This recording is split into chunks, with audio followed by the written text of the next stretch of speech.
Mothra vs. Godzilla is one of the more beautiful entries of the franchise. After Toho made Godzilla fight against one of cinema's most popular monsters, King Kong, it makes sense for them to have him face off the goddess bug herself, Mothra. The plot starts with an egg suddenly appearing off the coast of Japan after a terrible tsunami wipes the nation. Once it is brought onto land, two greedy businessmen end up buying the egg to make an attraction for it for tourists and the citizens of Japan. But with the egg in corporate hands, it is soon revealed that the egg belongs to Mothra and her Sobajin, and they want it back. But during this, however, it is soon revealed that Godzilla was also washed up on shore, coming out of the ground in one of his most coolest introductions ever.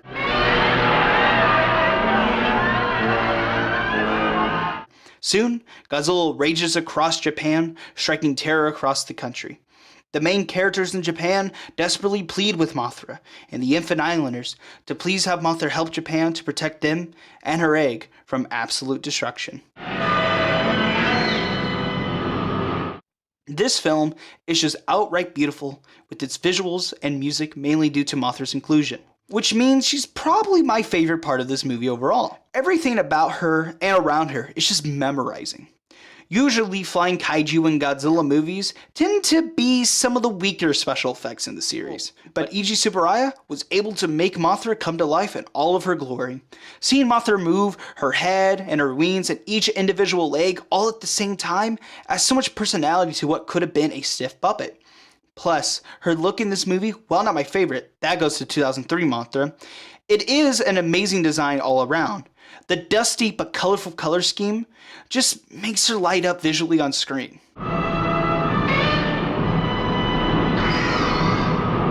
Godzilla himself brings back his more serious roots that was somewhat lost during King Kong vs. Godzilla. He's menacing, indestructible, and brings terror all throughout Japan from his reappearance.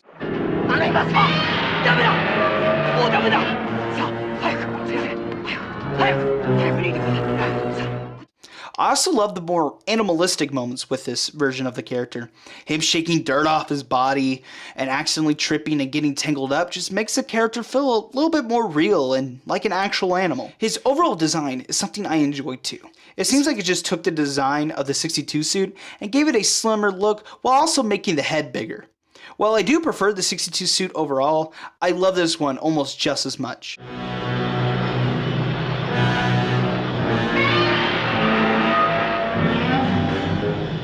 Something I do want to bring up, however, is something I found very interesting. The reason many fans, including myself, love the interactions between Godzilla and Mothra is that they are completely polar opposites. Godzilla is scaly, dark in color, solely walks on two legs, has a long-range beam attack, is extremely durable, and has a form of hatred against humanity. But Mothra is colorful, can fly, is strong but weak in terms of durability, can only attack mid to short range if you do not count the Heisei series, and actually cares for humanity, unlike Godzilla. Seeing these two fight is always a joy because of how different they are compared to each other.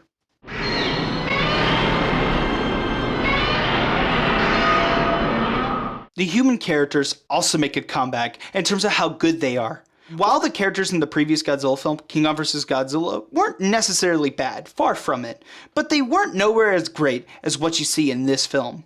Akira Takarada returns in this film with one of his best performances yet, as news reporter Ichiro Sakai, who was kind of uptight with his colleague Yoka, but ultimately wants the best for her, his job, for his entire country, and for Mothra.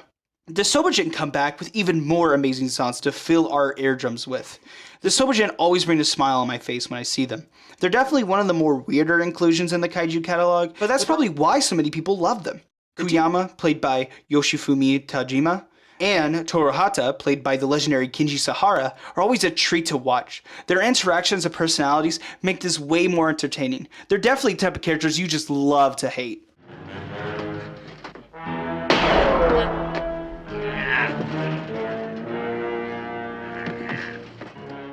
But to me, the real star of this show is Junko Yoka Nakanishi, played by Yuriko Hoshi.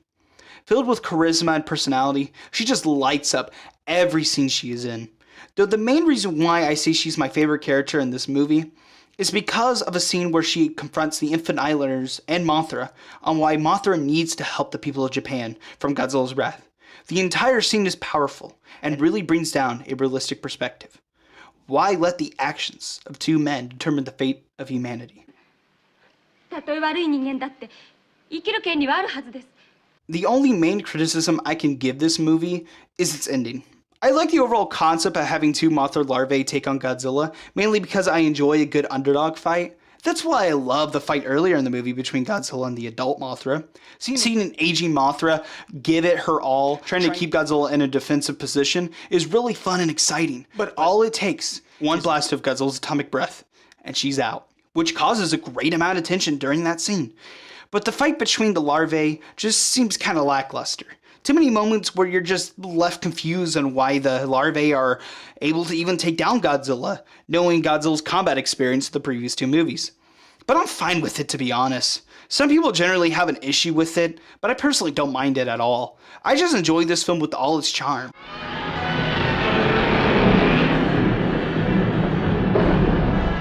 Also, this film does kind of repeat the plot from the original Mothra here and there, but I would say it improves on the formula and makes it even better than the original. The score, by the way, is amazing. This is honestly my favorite score ever from a Godzilla movie, and is some of Kirby Kube's best work ever. His version of Mothra's song,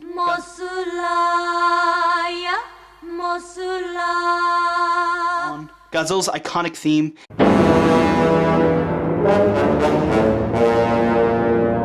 and many more, is one of the main reasons why I return to this film so much. Sacred Springs, however, is one of my favorite songs ever. Just listen to it.